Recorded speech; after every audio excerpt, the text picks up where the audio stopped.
দাদাকে নামাতে এসেছো, একবার দাদিজিকে নামাতে এসেছো, শ্বশুরের জানাজাতে শরিক হয়েছো, আলেমের জানাজাতে শরিক হয়েছো, বড় দুলাভাই মারা গেছে শরিক হয়েছো, ছোট বোনের বাচ্চাটা মারা গেল সেটা তো তুমি শরিক হয়েছো। তোমার জীবনে 100-র উপরেও তুমি জানাজা পড়েছো, আর এই কবরকে তুমি দেখে গেছো। এতবার গাড়হাটা দেখার পর যখনই তুমি বাড়িতে যাও, বিবির কাছে যাও, দোকানের শাটার খুলে দাও, তখন আর এই গাড়হা তোমার মনে পড়ে না। এই যে কবর তোমাকে ওই মাল কবর থেকে গাফেল করে রেখে দিয়েছে। হাত্তা সুরতুমুল মাকাবির। এবার আল্লাহ বলছেন কাল্লা সাওফা তা'লামুন, নিশ্চয় একদিন জানবে। সুম্মা কাল্লা সাওফা তা'লামুন, আবার আমি আল্লাহ বলছি নিশ্চয় একদিন তোমার চোখ খুলবে। সেদিন কোন দিন? যেদিন তুমি এর ভিতরে ঢুকবে সেদিন তোমার চোখ খুলবে, কিন্তু আসলে কোনো কাজ হবে না। চোখ খুলে কোনো কাজ হবে না।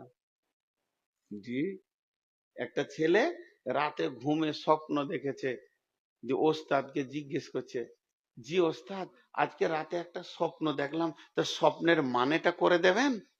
কি দেখলি রে বাবা?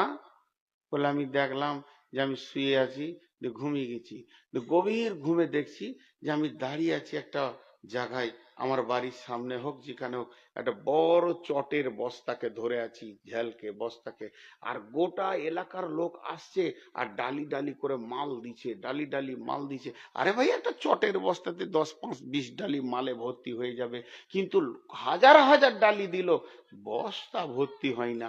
এক ডালি মাল, বস্তা খালি, এক ডালি মাল, বস্তা খালি। কিন্তু খানিক পরে এসে একটা লোক এমনি করে মাটিলে 3 মুষ্টি ভরে দিল, আর বস্তাটা পরিপূর্ণ হয়ে গেল। স্বপ্নের মানেটা কি? ওস্তাদ বলছে, বাবা, পৃথিবীর মালে তোমার মন ভরবে না, কিন্তু যেদিন তোমার বুকে যতদিন না মাটি চেপেছে, যতদিন না তোমার বুকে মাটি চেপেছে ততদিন তোমার পৃথিবীর মালে ভরবে না। সাপ সোজা যায় না বেঁকা যায়? জি, সিধা যায়। সিধা যায়? সাপের সঙ্গে ব্যাঙের বন্ধুত্ব হয়েছে, জীবনে হবে? আর হ্যাঁ না বলে না? জীবনে হবে না। একজনা গল্প করছে যে ব্যাঙের বিয়ে হবে, বিয়ে, তো ও ও ও গিয়েছে মশার কাছে ধার নিতে, বিরাট ভোজ, তো তো ধার নিতে গিয়েছে, তো মশা বলছে কত দিব রে? তো বলছে 15 টাকা ধার দে, ভোজ তো বড় ধরনের। 15 টাকা ধার নিয়েছে। যে ব্যাঙের বিয়ে হয়ে গেল, বিয়ে হয়ে ছেলে পিলে হয়েছে, ব্যাঙের ডিম জানেন 72 ডজন ডিম। তো অতগুলো ছেলে পিলে কিলবিল কিলবিল করছে, তো পানির ধারেও গাল ফুলিয়ে বসে আছে যে আমি এতগুলো ব্যাটার বাপরে, হ্যাঁ, তো বসে আছে। তো মশা ওর কানের কাছে এসে বলছে পন পন পন পন, মানে 15 টাকাটা দে। তোর তো বিয়ে হলো, ছেলে পিলে হয়ে গেল, আবার টাকা দিবি না কেন? তো ও তখন উত্তর দিচ্ছে কব, মানে কবে দিয়েছিলি, টাকা দিবে না আর কি, বেইমানি করছে। তখন মশা দেখছে একে কাবু করার লেগে একটাই রাস্তা আছে, সাপকে বলতে হবে। সাপকে বলেছে যে টাকা দিচ্ছেন, আছে কোথাও? বলে ওইখানে বসে আছে চুপ করে। ও ধ্যানে ছিল, আরে কপ করেছে যখন ধরেছে, তখন ও বলছে বাপ লে, এবার টাকা লে, টাকা দিতে চাইছে। তো সাপের সঙ্গে ব্যাঙের কোনোদিন বন্ধুত্ব হয় না। হ্যাঁ, তখন মশা বলতে বলতে উড়ে চলে গেল, হাঁপড়ে ধরেছে মাথা, ঠ্যাং লড়িয়ে যাবি কোথা, আর উপায় নাই, ভিতরে যাবি, জবার বলবি বাপ টাকালে তোকে ভিতরে দিবে। তো এই এই মানুষের অবস্থা তাই, যেদিন আজরাইল ধরবে সেদিন বলবে একটা শ্বাস নিতে দে, যত আছে সব মাল তোকে দিয়ে দিব, কিন্তু আর উপায় থাকবে না। কিন্তু সাপ সারা পৃথিবীতে বেকা হাঁটে। সাপ একদিন ব্যাংকে বলছে, ভাই তোর সঙ্গে বন্ধুত্ব করে মান সম্মান থাকলো না। এগুলো বড় বড় দার্শনিকদের গল্প, শেখ সাদির কথা বলছি, এগুলো গুলজার দোবস্তা থেকে বলছি। আপনি ভাবিয়েন না যে আমার মাথা থেকে ব্রেন দিয়ে এগুলো বলছি। এক একটা জ্ঞানের গল্পে জ্ঞানের ভান্ডার আছে। তো সাপ বলছে ব্যাংকে, তোর একটা অভ্যাস খারাপ, যতবার তুই লাফাবি খালি চুরুক চুরুক করে মুতিস, তাহলে এবার বল আমার আর মান সম্মান থাকবে? তুই আমার বন্ধু, তোর মোতা অভ্যাসটা ছাড়। তখন ব্যাং বলছে, আমার অভ্যাসটা তো খারাপ দেখলি, তুই জীবনে সিধা হেঁটেছিস, তোর তো চলনই বেকাবে। হ্যাঁ, তোর তো চলনই বেকা, তুই আমার ভুল দেখছিস সামান্য, আমার নাই ডায়াবেটিস হয়েছে একটু মুতিয়ে দিছি, তো তুই আবার নিজের নিজের হিসাবটা কষগা একবার। দুইজনেতে ঝগড়া করছে একটা ছোট্ট ঝোপের ভিতরে। রাখাল ছেলে গরু চড়াইছিল, ও বলছে এখানে কেঁচড়ে মেচড়ে করছে কে রে? বিচারকটা দেখেন আবার রাখাল, সুপ্রিম কোর্টের বিচারক। এই যে এমনি করে লাঠি দিয়ে খুঁচে দিয়েছে, ব্যাং তখন তুরুক করে যে পানিতে কুপ করে ঢুকে গেল। কিন্তু সাপ এমনি করে যে ছিল, শুরু হয়ে গেল দুপ দাপ দুপ দাপ দুপ দাপ, মারতে মারতে মারতে মারতে ওকে মেরেই ফেলে দিলে। একে জটা লাঠি মারে, ব্যাং পানির ভিতরে তো আবার চুমকি উঠে, ওরে বাপরে খুব চলছে। আর ঝগড়া করে আর লাভ নাই, কেন আমি করম। এবারে ওর লাশ বেনে গেল। রাখাল ছেলে সন্ধ্যার সময় গরু হাঁকিয়ে নিজের বাড়ি চলে গেল, কিন্তু একটা বুদ্ধির কাজ করেছে কি, যে ওর সাপের যে একটা পাটকে বেঁধে এমনি করে বাবলা গাছে ঝুলিয়ে দিয়েছে, আর লম্বা হয়ে সাপ ঝুলছে। ব্যাং এসে তখন বলছে, বন্ধু সোজা হলি তো মরি হলি, সারা জীবন বুঝালাম কিন্তু সোজা হলি না, মরেই হলি। তো সাপ মরে সোজা হয়, আর যখন গর্তে ঢুকে তখন সোজা হয়। তার আগে সাপ নিজের ইচ্ছা মতো চলে, আর গর্তে যখন ঢুকে তখন গর্তের মতো চলে। তা আল্লাহ ওটাই বলছে, আল্লাহ মুত্তাকাসুর হাত্তা যুরতুমুল মাকাবির, যতদিন পর্যন্ত কবর তোদেরকে গ্রাস না করেছে, অতদিন তোরা কোন রকম সোজা হবি না। মাটির কবর গৃহে শোয়াইয়ে দিলাম যারে, ডাকলেও শত কেউ কখনো আসবে না হায়, মাটির বিছানা ছেড়ে মাটির কবর গৃহে শোয়াইয়ে দিলাম যারে। নবী রাসূল সাহাবা ইমাম আল্লাহর ওলি যত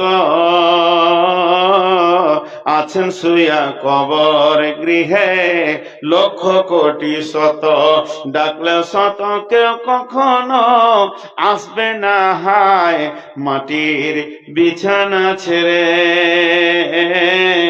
মাটির কবর গৃহে শোয়ায়ে দিলাম যারে। আল্লাহ বলছেন, কাল্লা সায়ালামুন সুম্মা কাল্লা সায়ালামুন, কাল্লা লাউ ইয়াতালামু কাল্লা লাউ ইয়ালামুনা আল্লাহকুমুত তাকাসুর হাত্তা যুরতুমুল মাকাবির, কাল্লা সাওফা তা'লামুন সুম্মা কাল্লা সাওফা তা'লামুন, কাল্লা লাউ তা'লামুনা ইলমাল ইয়াকিন, কাল্লা লাউ তা'লামুনা ইলমাল ইয়াকিন। পৃথিবীর যে জ্ঞানটা তোর ছিল না কবর সম্পর্কে, সেদিন তোর জ্ঞান হয়ে যাবে। লাতারাফুন্নাল জাহিন, চোখে যখন তুই আযাবকে দেখবি তখন তোর জ্ঞান হয়ে যাবে। সুম্মা লাতারাবুন্নাহা আইনাল ইয়াকিন, চোখ দিয়ে আযাব দেখেও তোর জ্ঞান বেড়ে যাবে, ইয়াকিন বেড়ে যাবে, কিন্তু কোনো কাজে আসবে না। সুম্মা লাতুসআলুন্না ইয়াওমাইযিন আনিন নাঈম, কঠিন কিয়ামতের দিনে ক্ষুদ্রতম নিয়ামতেরও প্রশ্ন করা হবে।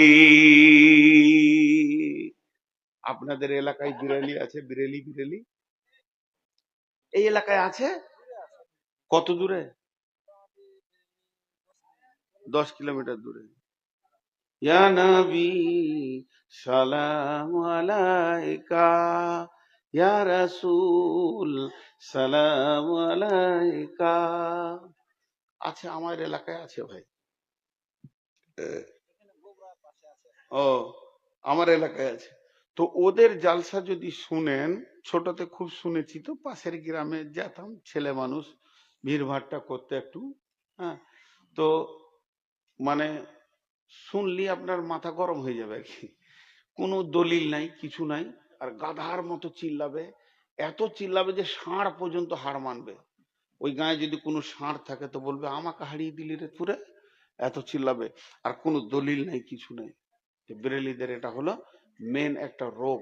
তো যাই হোক, তো একটা ওদের ওদের জালসা যদি বলেন তো ইনশাল্লাহ 2-10 মিনিট করে দিব, 2-10 মিনিট করে দিব, রাগ করিয়েন না ফের কে হবার। কিন্তু একটা অংশ বলছি, এর কোনো দলিল নেই, কিন্তু কথাটার ভিতরে একটু জ্ঞান লুকানো আছে, গল্প মনে করিয়ে নিতে পারেন। বলছে একজন আল্লাহর ওলি, বিরাট বড় আল্লাহর ওলি, কবরের পাশ দিয়ে যেছেন, যেতে যেতে দেখছে একটা কবরের ভিতর থেকে সূরা মুলকের তেলাওয়াতের শব্দ আসছে, কবর থেকে কোরআনের শব্দ আসছে। আল্লাহর ওলি দাঁড়িয়ে গেল, ভিখারি বললেন সুবহানাল্লাহ, হে আল্লাহ তুমি কত বড় পাক, আজীব জিনিস শুনছি কবর থেকে তেলাওয়াত। এরপর আল্লাহর ওলি বলছেন, রে কবরবাসী, তুমি কবর থেকে তেলাওয়াত করো? বলে হ্যাঁ আমি তেলাওয়াত করছি, এই পর্যন্ত 5000 বার আমি খতম দিয়েছি।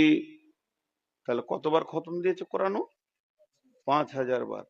এগুলো সব মানে কি বলবো, ভ্রান্ত আর কি, মিথ্যা। কিন্তু কোন জায়গাটা আমি আপনাকে একটু বলতে চাইছি, একটু শুনেন। 5000 বার আমি খতম দিয়েছি। এবার কবরবাসী বলছে, রে দুনিয়াওয়ালা, তুই আমার 5000 বার খতমের নেকিটা নিয়ে নে, আর তুই একবার সুবহানাল্লাহ বললি সেই নেকিটা আমাকে দে। তার মানে জীবিতর কত মূল্য, একবার সুবহানাল্লাহ বলবে তো নেকিতে আসমান জমিনে ভর্তি হয়ে যাবে, মরার পরে কোনো আমল কাজে লাগবে না। এটা বুঝাইতে চাইছে, যদিও এটা গল্প হয় তো এটা গল্প, তার মানে বুঝানো যে মরার পরে লক্ষ কোটি আমল কোনো কাজে লাগবে না। বিশ্বনবী বলে গেছেন, ইযা মাতাল ইনসানু ইনকাতা আনহু আমালুহু, মানুষ যখন মরে যাবে তার আমলের লাইন কেটে যাবে, আর পৃথিবীতে যতদিন বেঁচে থাকবে যেটাই আমল করবে ওটাই কাজে লাগাতে পারবে। অতএব এখন যে আমরা বেঁচে আছি, কবরকে এখন থেকে যদি অনুধাবন না করে, বন্ধুরে এমন একটা দিন আসবে, সেদিন কবর আমাকে কোন দিন টক করে তুলে নেবে। কবর এমন একটা উই পোকা, ওই পোকাতে যেমন কাঠকে ঘুনে কটকট কটকট কটকট করে খেয়ে তার অস্তিত্বকে শেষ করে দেয়, মানব কুলের অস্তিত্বকে কবর নামে টক টক টক টক করে একটা একটা করে তুলে মানবকে জিরোর দিকে ঠেলতে রয়েছে, এরই নাম কবর। জি, সেই কবরে প্রশ্ন করা হবে 3টি। জি, কোনো টেনশন নেই। লোক বসে আছে এখনো উঠেনি, ওই 2-1টা লোক উঠছে, উঠবে, আধ একটা তো উঠবেই। অনেকের অসুখ আছে, পেশাব লাগতেই পারে, কারণ শীত, আর এমনি যাদের ডায়াবেটিস আছে। শিরিষ বোনা, আজকালকে ছিলাম সীসাতলা, এরপরে আছে ভৈরবপুর, ওটাই দিকে নাকি? ও ওই পাশেই। আচ্ছা, ওখানে কিয়ামত হবে, আজকে কবর হয়ে যাক। জি, লাইন ধরে হবে তো ভালো হবে। কালকে ছিল জান্নাত জাহান্নাম, ওরা আগের বাড়ির করে নিয়েছে। তো আপনাদেরকে আর বেশি বিরক্ত করব না, খালি 3টে প্রশ্নের উত্তর কিভাবে দেবেন শর্টে বলে দিব। 5-7 মিনিট বসেন, বেশি নয়। আল্লাহর রাস্তে এতক্ষণ যখন থাকলেন, মাঝে একটা কথা বলে নি। এখন আমার ঘড়িতে বাজছে 40 হলো, আর 10 মিনিট বসেন, 50, আর 10 মিনিট কালেকশন করে নিব। তো আপনারা আল্লাহর ওয়াস্তে মনে পড়াইলে আল্লাহ আকবার। আপনাদের এলাকায় টালবাংড়ায় এত আসি যে লোক আমাকে খুবই ভালোবাসে, আর এলাকায় আসলে ওখানে মৌলানা শাহাবুদ্দিনের ঋণ শোধ করতে পারবো না, ওনার ভালোবাসার ঋণ শোধ করতে পারবো না। আজকে এক বাংলার লোক আমাকে জিজ্ঞেস করছে তোমার বাড়ি কোথায়? জি, আমরা কেন বলবো? 27 বছর আসছি, তারপরে যদি বলে বাড়ি কোথাও, ওকে কি উত্তর দেওয়া যায় বলেন তো? হ্যাঁ, শ্বশুর যদি জামাইকে বলে কোথা থেকে এলে বা বাড়ি কোথা তোমার, ওর বেটি তালাক হয়ে যাবে? জি, আমি এতদিন আসছি, এরপরও যদি এই এলাকার লোক আমার বাড়ি কোথায় জিজ্ঞেস করে। তো যাই হোক, এখন আমি যে কথাটা বলছি, কবরের 3টি প্রশ্নের উত্তর যে দিবে সে পার হবে। সে 3টি প্রশ্ন কি? 1 নম্বর হলো মান রব্বুকা, তোমার রব কে? এই প্রশ্নটি কেন হবে? রবের পড়াশোনা আল্লাহ করিয়েছেন নিজে। আলাস্তু বিরব্বিকুম, আমি কি তোমাদের রব নয়?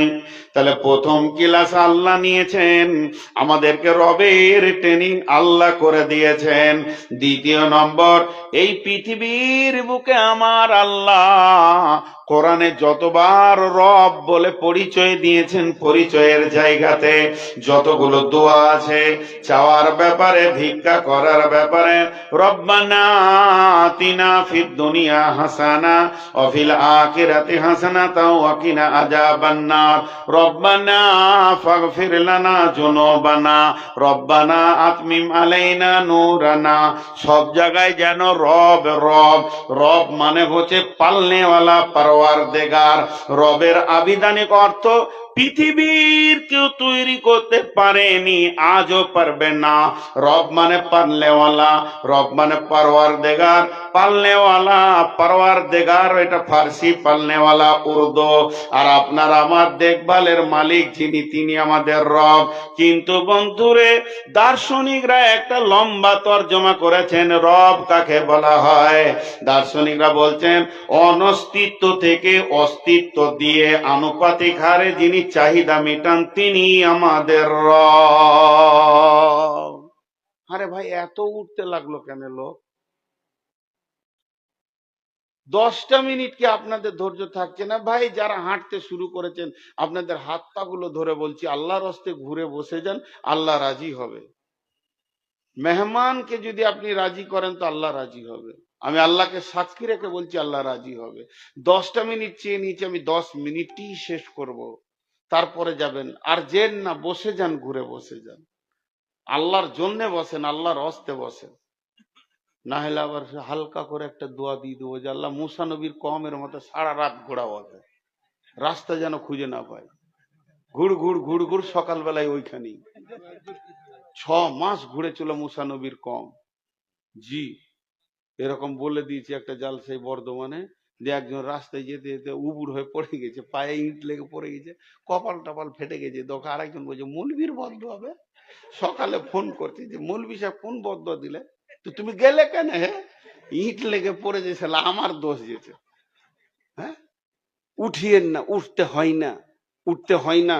এটা উঠতে কেন হয় না এটা যদি বলি তো আবার 1-1.5 ঘন্টা চলে যাবে। উঠতে হয় না, যার শেষ ভালো তার সব ভালো, যার শেষ ভালো তার সব ভালো। আল্লাহ তাবারক ওয়া তাআলা কত বড় মেহেরবান যে আপনি মওতের আগেও যদি ইস্তেগফার করে কালেমা পড়েন তাও আল্লাহ কবুল করবেন। জি, উঠতে হয় না। আমি তো আপনাদের কাছে টাইম যেটা নিয়েছি তা তো অতিক্রম করবো না ইনশাআল্লাহ। তো যাই হোক, আমি আবার অন্য কথা চলে গেল, আর উঠিয়েন না কেউ। তো রব, তাহলে আমরা পৃথিবী আমাকে খেতে দেনেওয়ালা, তার মানে তিনি রব। তাহলে এবার দার্শনিকের তর্জমাটা 2বার বলবো, মুখস্থ করে নেন।